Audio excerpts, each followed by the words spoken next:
El siguiente segmento tiene contenido o opinión. La entrevista en A Primera Hora. Analizamos los hechos del momento junto a sus protagonistas. Muy bien, 8 de la mañana con 2 minutos. Buenos días al doctor Ramiro Aguilar Torres. ¿Cómo le va, doctor? Bienvenido. Hola, Fabricio. Un saludo muy cordial, un buen inicio de semana a todos nuestros oyentes y a las personas que nos están siguiendo por redes sociales. Un abrazo grande. Gracias por la gentileza con Ramiro Aguilar. A ver, primero quiero pedirle un comentario. ¿Cómo vio usted el resultado electoral ayer en Chile? Casi el 80% de los votantes de acuerdo con que se allana el camino para la redacción de una nueva constitución en Chile. Eso se llama progresismo, mi querido Fabricio. Yo creo que América Latina está caminando con paso firme hacia el progresismo y obviamente se llama también evolución. No hay que sorprenderse mucho de la gran votación que tuvo el referéndum, primero la comparecencia y luego la concurrencia primero y luego el resultado de la elección. Mire, yo creo que todas las generaciones que están en capacidad de votar, que están en capacidad de dar su opinión política, que nacieron con posterioridad al año 2000, tienen la obligación de pensar distinto y de pensar de una manera acorde con su siglo. Desde la forma que la Constitución de Pinochet era una antigualla, un artículo de museo, que tenía que ser descartado. Ahora, en toda sociedad hay un grupo extremadamente conservador, es parte de la naturaleza humana, el miedo al cambio, pero veo con optimismo que los grupos conservadores en América Latina se están reduciendo a un 20% de la población. Y eso, por ejemplo, podemos atarlo también a lo que pasó en Bolivia una semana atrás. A ver, yo creo que son dos procesos históricos y dos procesos políticos completamente distintos. Yo no me atrevería a hacer una liga entre lo sucedido en Bolivia y lo sucedido en Chile, porque se votaban cosas distintas. Correcto. El escenario político, institucional e histórico de Bolivia y de Chile es distinto.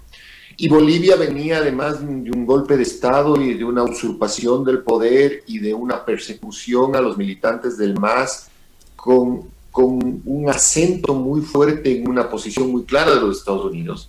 Y creo que Chile más bien tiene su propio derrotero histórico. Entonces, yo comprendo mucho la euforia, estaba ayer, seguía redes sociales y comprendo la euforia. Claro, todo el mundo hablaba, ataba lo uno con lo otro, y yo estoy de acuerdo con usted, son dos procesos distintos. O sea, Bolivia no es Chile, Chile no es Argentina, Argentina no es Brasil, Brasil no es Ecuador. Sí, de acuerdo. Doctor. Pero me gusta, ¿no? De todos modos estoy contento con el progresismo y sobre todo el pensamiento del siglo XXI se va consolidando en América Latina. Oiga, doctor, pero el tema es que hasta octubre del año pasado, resulta que en Latinoamérica se había vendido la idea de que Chile era el modelo a seguir, el modelo perfecto, la sociedad perfecta, que Chile fue un país que resurgió luego de la dictadura, que aprovechó algunos avances atribuidos a la dictadura de Pinochet, que Chile ha sido un ejemplo para la democracia a partir de la concertación, que Chile es un país que respeta la libertad de expresión y los valores fundamentales. Resulta que después de octubre del año anterior, en Latinoamérica nos venimos a enterar que Chile es el país más caro de la región, es el país que tiene privatizado todo, la educación y la salud, por mencionar un ejemplo. O sea, abrimos los ojos hace un año, en realidad en Latinoamérica, sobre lo que es Chile en el fondo. Sí, claro, pero Chile también se había vendido bien, ¿no? Es decir, Chile durante la década anterior, durante las 2 décadas anteriores, se vendió como el modelo exitoso en América Latina. O sea, Chile era más o menos Guayaquil, un poco para parodiar y poner esto en contexto. Chile se vendió como el modelo exitoso y obviamente el asunto revienta cuando los cabros chicos, los adolescentes chilenos terminan saltándose las barreras del metro y es el punto de inflexión de una crisis social que estaba ahí. O sea, no es que tampoco los adolescentes ellos fueron los detonantes de una crisis previa y muy fuerte, entre los cuales cuyos motivos está el altísimo costo de la educación en Chile. El altísimo costo de la educación en Chile. Entonces, si bien creo yo que cae el último mito neoliberal de América Latina, el último mito, me parece a mí que el reto que tiene Chile es construir una constitución acorde ya con el siglo, acorde con las nuevas exigencias de la sociedad chilena y perdurable en el tiempo. Entonces, el triunfo, el desatar el nudo, el triunfo de Chile en el día de ayer, que es abocarse a la creación de una nueva constitución, me parece que es el primer paso para que Chile comience también a vivir una política sin mito, ¿no? A quitarse el ropaje del modelo exitoso y reconocer políticamente que hay profundas grietas y agudas diferencias en la sociedad chilena. Correcto. De Chile retomemos el país vecino de Chile, que es Bolivia. ¿Cómo leemos el resultado electoral de hace 8 días con un Luis Arce que, si bien es cierto, todos los pronósticos daban cuenta que iba a ganar la primera vuelta, ningún pronóstico electoral advertía que iba a ganar en primera vuelta? O sea, todo el mundo decía va a haber balotaje y el balotaje será entre Arce y Mesa. Resulta que Arce le saca 26 puntos, le saca a Mesa y gana en primera vuelta, y el MAS además va a tener una mayoría aplastante en la nueva legislatura boliviana, doctor. El miedo, Fabricio, eso se explica por el miedo. O sea, una encuesta política es viable en la medida en la que el ciudadano responda a la verdad. Pero para que el ciudadano responda a la verdad, debe tener toda la garantía de que su respuesta no va a ser usada en su contra. Entonces, yo no creo que el asunto de Arce haya cambiado en los últimos días. No, Arce venía consolidándose mucho. Además, no cambió nada en Bolivia. Es decir, esto sí quiero subrayar. El último resultado electoral de Evo Morales, donde él ganaba con el 11%, no es que cambia para menos, todo lo contrario, cambia para más. Entonces, esa perversa observación de la OEA, con ese mercenario que tienen ahí, que es Almagro, de que las mismas mesas donde la OEA objetó los resultados electorales terminan con un triunfo mayor del MAS, esa participación de la OEA, que fue evidentemente de boicot de las elecciones bolivianas, hizo perder la perspectiva de lo que había pasado en Bolivia. En Bolivia no pasó nada, es decir, el MAS ganó las elecciones con Evo Morales con el 11%, y hoy que le pusieron un candidato distinto en unas condiciones políticas donde el pueblo fue agredido, violentado, el poder político usurpado, las instituciones rotas, el pueblo boliviano se decantó y votó con mayor afluencia por el MAS. Y claro, si días antes le preguntaban por quién iba a votar, si se hacía una encuesta, era difícil que digan que era por el Lucho Arce, porque no se olvide que hasta el último día las Fuerzas Armadas bolivianas estaban patrullando las calles, intimidando a los votantes. Entonces, si bien las encuestas que se hicieron públicas podían haber dado un resultado un poco más ajustado, me parece a mí que eso era más bien producto de que los bolivianos, al ser encuestados, no querían emproblemarse, porque el momento de la verdad en toda elección, Fabricio, es el momento en el que el ciudadano, en silencio, solo, frente a su voto, lo consigna de la manera como quiere consignar.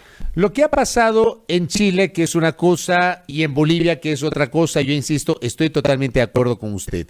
Pero usted decía al inicio que América Latina está caminando con paso firme hacia el progresismo. Uno podría sentir que hacia allá va la cosa en el caso del Ecuador. Pero sin duda, porque solamente es cuestión del contraste, pues. O sea, el por qué está caminando América Latina al progresismo. Porque los interludios neoliberales entre gobiernos progresistas han sido un desastre. Han sido gobiernos violentos, represivos, desinstitucionadores, extremadamente corruptos, extremadamente cínicos, extremadamente manipuladores. Los ciudadanos han perdido el empleo, han perdido la educación, han perdido el derecho a la salud. Entonces, en el contraste, el progresismo va a ganar siempre. Y me parece a mí que el Ecuador, si hace una comparación objetiva entre las condiciones sociales, económicas y políticas que tuvo la década anterior versus estos 4 años de un desmadre total del gobierno de Moreno, va a tener que volver al progresismo, porque eso es lo que nos hace reflexionar el simple hecho del contraste, porque no hay un solo candidato no progresista que le plantea al electorado ecuatoriano una opción de gobierno válida, desde las vulgaridades de Lasso hasta las excentricidades de la extrema derecha, que tuvo el absurdo de plantear un magnicidio en redes sociales, claro, desde la excentricidad de la extrema derecha. O sea, lo del señor Núñez del Arco del fin de semana es de las cosas más demenciales que yo he leído en los últimos tiempos. A mí me dio escalofrío por audaz y demencial. De terror. Por audaz, por atreverse a escribir una cosa de esas, y por demencial. Y entonces, en ese contexto, Fabricio, yo creo que el progresismo sigue siendo la mejor opción en la medida en la que le plantea a la sociedad mayor equilibrio, mejor redistribución de la riqueza, fortalecimiento de los servicios públicos, en suma, mejor calidad de vida. No le plantea el paraíso, porque seguimos viviendo en el tercer mundo. Le plantea el camino hacia el desarrollo, pero un camino que no implique el sacrificio de los más débiles, que todo lo contrario, suponga la inclusión de los más débiles, la protección de los más débiles para seguir transitando ese sendero hasta llegar a ser una sociedad más justa. Ahora bien, con estos elementos estamos a 3 meses y un poquito más, 3 meses y una semana, 3 meses y 10 días, para hablar con más propiedad de las elecciones de la primera vuelta. ¿Cómo ve usted hoy el escenario político electoral, doctor? A ver, le veo crudo todavía. Es decir, yo creo que se sigue manteniendo las tendencias muy fuertes. Creo que Arauz y el progresismo y la Unidad por Esperanza están sólidos en su voto duro. Creo que el grupo de ciudadanos muy fuerte, que es más de un 50% no ideologizado, cada vez ve con mayor optimismo y con mejor ojo la candidatura de Arauz. Me parece a mí que eso sí está pasando, es decir, que cada vez en el contraste la candidatura de Arauz va siendo más gentil, más amigable, tiene más convocatoria. Y desde luego ya la actitud de la derecha se vuelve procaz, innecesariamente vulgar, y el gobierno de Moreno hace absolutamente todo por volver más procaz el ejercicio del poder, más pueril el ejercicio del poder, y eso desde luego a una sociedad democrática como la sociedad ecuatoriana, a una sociedad golpeada como la sociedad ecuatoriana, a una sociedad desempleada como la sociedad ecuatoriana le enoja. Entonces, yo creo que, para resumir, Arauz va siendo cada vez el candidato más fiable, el candidato por el que se decanta el votante, pero las elecciones, Fabricio, al igual que los partidos de fútbol o los encuentros deportivos, tienen que jugarse. Y tienen que ganarse, y tienen que ganarse en los 90 minutos. Exactamente. Y es de aquellos ejercicios humanos en donde hay que estar altísimamente concentrado hasta el momento en el que se van a contar los votos. Es decir, no solamente hasta el momento en el que se vota, sino hasta el momento en el que se cuentan los votos y se proclaman los resultados. Entonces, mi mensaje aquí al progresismo es no ser triunfalista, no mezclar las cosas, no creer que esto es una especie de ola incontinental y que nos va a llegar a nosotros el influjo de la ola. No, esto es un tema de contrastes, pero también es un tema de plan de gobierno, es un tema de buen candidato, es un tema de buena campaña, y espero que Arauz y Rabascal terminen consolidando estos puentes que están tendiendo con los electores no ideologizados, con los electores que van a tomar su decisión. Ahora también habrá que esperar el hecho de que la candidatura de este binomio no está calificada, no está en firme, está siendo materia de una nueva objeción. O sea, en términos jurídicos, aunque ellos están recorriendo, están haciendo campaña, es el único binomio que todavía está en el casillero que dice plazo de subsanación, revisando justamente el número de candidaturas calificadas. Pero será calificada, Fabricio. Será calificada. Lamentablemente, hay ciertos personajes ridículos que se han dedicado a querer ganar popularidad lanzando pedradas a las candidaturas y usando todos los recursos que establece la ley para impugnar candidatos. Estos personajes caricaturescos y ridículos terminarán de lanzar las piedras que les quedan en el morral, y la institucionalidad democrática funcionará, y el binomio Arauz-Rabascal será calificado.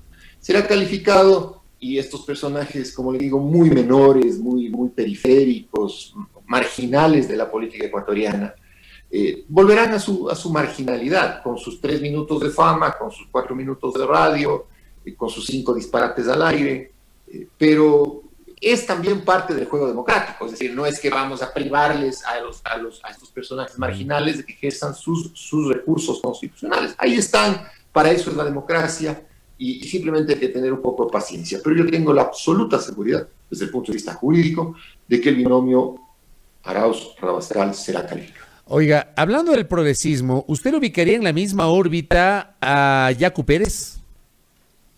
Pero bajo ninguna circunstancia. ¿No le parece? ¿Por qué? ¿Por qué, doctor?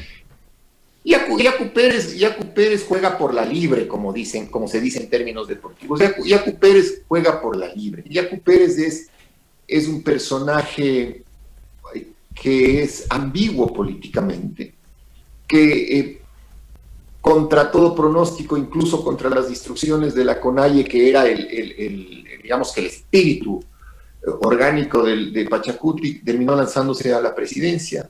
Habrá que ver quién está financiando esa aventura presidencial, porque en el Ecuador las campañas presidenciales cuestan. Y finalmente, Yacu Pérez es un hombre que cometió un error terrible, y es que él presentó su candidatura para prefecto de la SUAY, ganó la prefectura y al año dijo: me voy porque quiero ser candidato a la presidencia, y un candidato además con una opción de voto baja. Entonces, ¿qué garantía nos da, en términos estrictamente de observación política, qué garantía puede dar de seriedad un candidato que ni siquiera incumplió un mandato, que ni siquiera cumplió su mandato, es decir, que incumplió el mandato dado por el pueblo azuayo? Y un hombre que además tiene una serie de cuestionamientos de orden ideológico, más allá de su histrionismo, de su musicalidad, de su parte, digamos que histriónica es la palabra. Tiene unas ambigüedades ideológicas terribles. La actual prefecta de la SUAY, que era su binomio, cuando él se va, dice: miren, Yacu jamás gobernó con nosotros, gobernó con la derecha, la provincia de la SUAY. Entonces yo creo que Yacu será castigado incluso por sus electores de la SUAY. Ahora, que Yacu está puesto ahí porque a la derecha le conviene que Yacu está ahí, no me cabe la menor duda. Que Yacu está ahí cumpliendo un claro objetivo, que es tratar de drenarle votos al progresismo, no me cabe la menor duda. Pero Yacu es un quinta columnista en el progresismo, un personaje que no se sabe si es ni de derecha ni de izquierda. Él es Yacu Pérez, y Yacu Pérez quiere ser candidato, y Yacu Pérez, ejerciendo su derecho a ser candidato, estará en la papeleta. Oiga, pero usted dice, doctor, que no tiene, digamos, certezas sobre la consistencia ideológica de Yacu, pero ¿y la CONAIE? ¿Tenemos certezas sobre la CONAIE o no? Mire, yo he hecho política activa y yo sé cómo funciona la CONAIE. La CONAIE vive para la CONAIE. Los intereses políticos que le interesan son los intereses políticos de la CONAIE. La CONAIE estaría dispuesta a tener acuerdos con cualquier gobierno, de derecha, de izquierda, de centro, con cualquiera, en la medida en que la CONAIE pueda obtener beneficios para la CONAIE. ¿Sí? Entonces no hay que ubicarle a la CONAIE, ese es un error muy frecuente, no hay que ubicarle a la CONAIE, ni en el progresismo, ni en la izquierda, ni en la extrema izquierda, ni en la centroderecha, ni en la extrema derecha, porque la CONAIE no es eso. La CONAIE no es un partido político, no es un movimiento político. La CONAIE es el conjunto de pueblos y nacionalidades indígenas cuyo único propósito, y está bien, es mejorar las condiciones de vida y las condiciones políticas en una convivencia entre los movimientos indígenas y la sociedad mestiza, el Estado ecuatoriano, mejorar esa convivencia y también, desde luego, mejorar las propias circunstancias personales de quienes ejercen el poder en la CONAIE, que afortunadamente no es una cuestión que se sostenga en el tiempo. La CONAIE es muy orgánica, muy democrática internamente, pero es eso, Fabricio, la CONAIE. Pero acuérdese usted... La política ecuatoriana debería ser dividida entre extrema derecha, extrema izquierda y la CONAIE. Oiga, doctor, pero acuérdese que Pachacuti nace en 1996, respaldando la candidatura de Freddy Ehlers en esa elección, nace para esa elección como el brazo político de la CONAIE. Sin duda, por eso le acabo de decir que Yacu Pérez desoye las instrucciones de la CONAIE, que era el espíritu orgánico de Pachacutic y termina resolviendo lo que le da la gana. Ahora, eso implica que Pachacutic se alejó de la CONAIE o que la CONAIE descartó a Pachacutic en un momento determinado porque se sintió muy sólida, muy orgánica en octubre, pero se olvidó que para participar en las elecciones hay que tener una credencial electoral, y esa credencial electoral se la daba Pachacutic. Ahora, Pachacutic, al igual que la CONAIE, le repito, es una veleta, es un velero que va según les lleven los vientos de la política. Oiga, doctor, ¿cómo leemos? Yo estoy espeluznado. Yo soy un poco más joven que usted, obviamente, pero yo estoy en el periodismo desde 1992. La primera elección que yo voté fue la del 92, ¿ya? Esa fue la primera elección que yo voté. La primera elección que yo cubrí fue la del año 94, ya siendo periodista, porque en ese tiempo teníamos elecciones de diputados en la mitad del periodo. Los diputados provinciales duraban 2 años. Y he cubierto elecciones desde el año 94 hasta la fecha. Revisando la historia, no hay antecedentes de una elección presidencial con 15 binomios. Podríamos llegar a esta elección con 15 binomios. Resulta que a esta hora 12 tienen calificación en firme. Hay 2 que están calificados a la espera de que alguien objete las candidaturas. Falta la situación de UNES, que están en plazo de subsanación. Ahí tenemos 15. O sea, podríamos tener una papeleta con el número más alto de estos últimos 41 años de vida democrática. ¿Cómo le suena a usted eso, doctor Ramiro Aguilar? Ese es un tráfico de candidaturas, lo he dicho ya, me parece que lo dije incluso en su programa, y yo creo que eso terminará en el momento en el que se termine la pauta gratis. Es decir, se termine el hecho de que el Estado a cualquier candidato en igualdad de condiciones le tenga que garantizar participación en la franja electoral publicitaria. El tema es que llegar a esa solución radical que evitaría que tengamos 16 o 17 binomios podría tener un efecto contrario, y es que solamente aquellos candidatos que tengan altísima cantidad de recursos puedan acceder a una campaña electoral como era en la época de la partidocracia.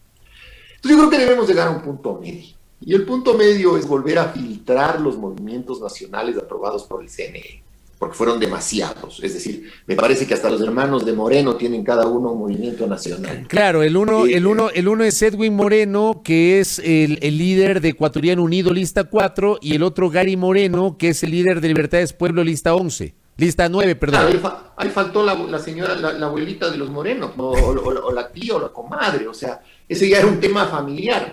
Ahora, mi pregunta es, ¿hay adherentes a los Moreno en el país en suficiente número para que la familia tenga 2 o 3 movimientos? ¿O qué pasó? Pasó que hubo eventualmente un mal filtro en el Consejo Nacional Electoral, y por ese mal filtro terminaron aprobándose demasiados movimientos nacionales.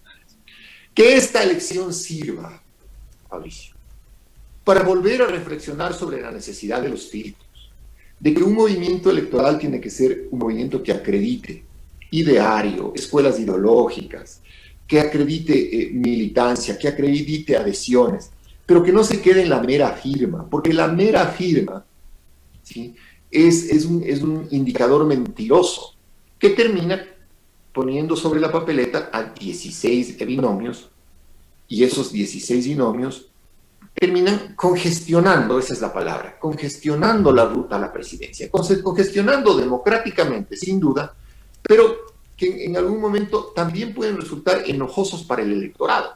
¿Por qué? Porque en campaña, con 16 binomios y 32 ñatos queriendo ser presidente, usted los programas de radio y de televisión, por el tema de la franja electoral, ya no va a poder oír, pues, o sea, va a tener que estar, o apaga la radio, o apaga la televisión, o tiene que oír a 32 gatos hablando disparates, salvo que desde luego, los binomios importantes, los binomios que quieran ganar, se alejen de esa estrategia, ¿no? Oiga, porque yo no también quiero entran en la congestión. Y yo no me quiero imaginar cómo va a ser el debate de la primera vuelta, ¿ah? Porque ahora el Código de Democracia estableció la obligatoriedad del debate en primera y segunda vueltas. Al fin vamos a tener debate en segunda vuelta si la hay, pero en primera vuelta no sé cómo van a ser. Sí, será una cosa que no verá nadie. Un mamotreto va a ser eso. Eso va a ser un mamotreto. Claro, eso no verá nadie, Fabricio. Eso verán los aficionados de la política, los periodistas que hacen política. Sí, a mí me va a tocar ver, y a usted también. A usted le va a tocar ver. A usted y a mí. Yo estaré viendo. A usted y a mí. Yo estaré viendo Jack Taylor en Netflix, porque a eso sí no me apunto.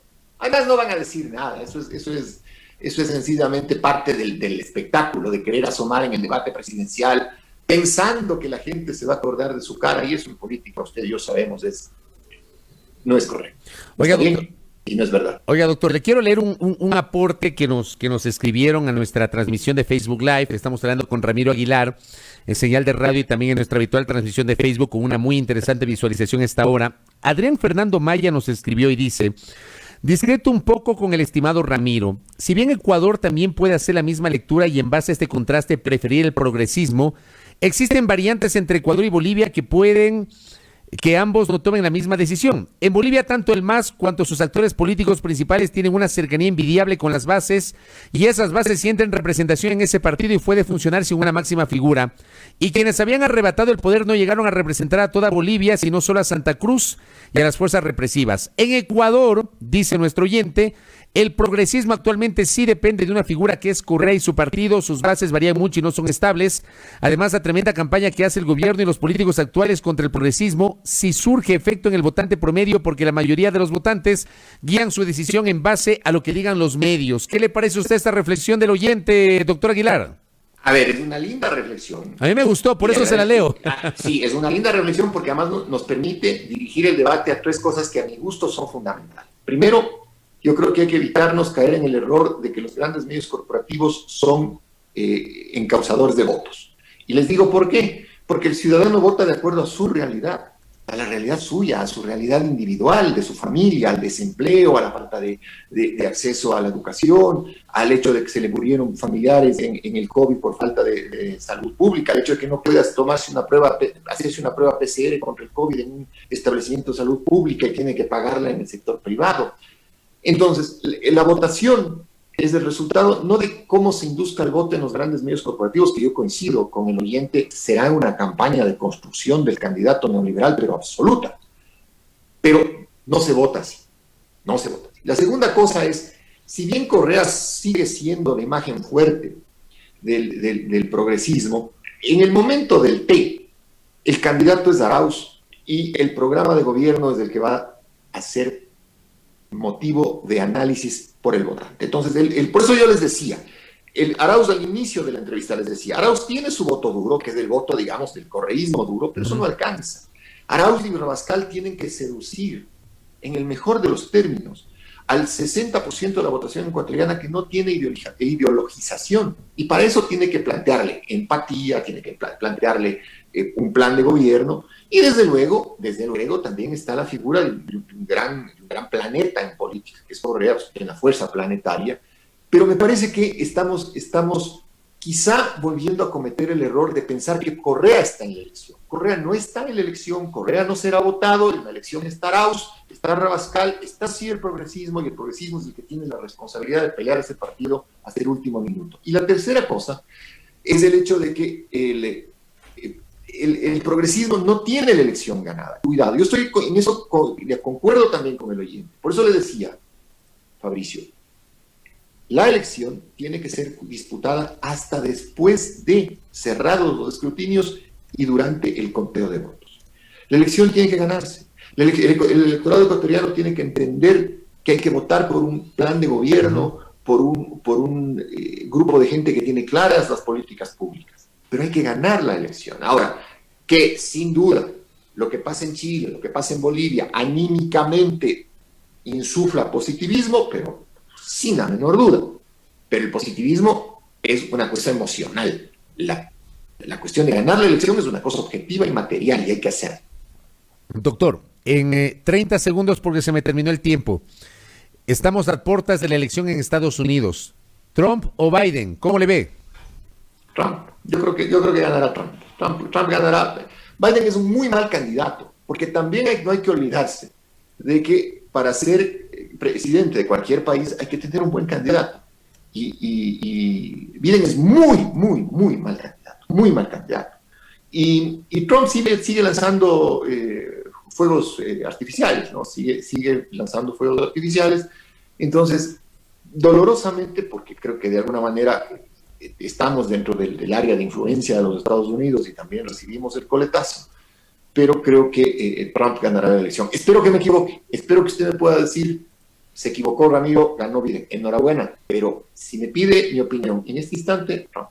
Correcto. Doctor, siempre un gusto conversar con usted, e igual se nos quedan cortos los temas. Muy amable.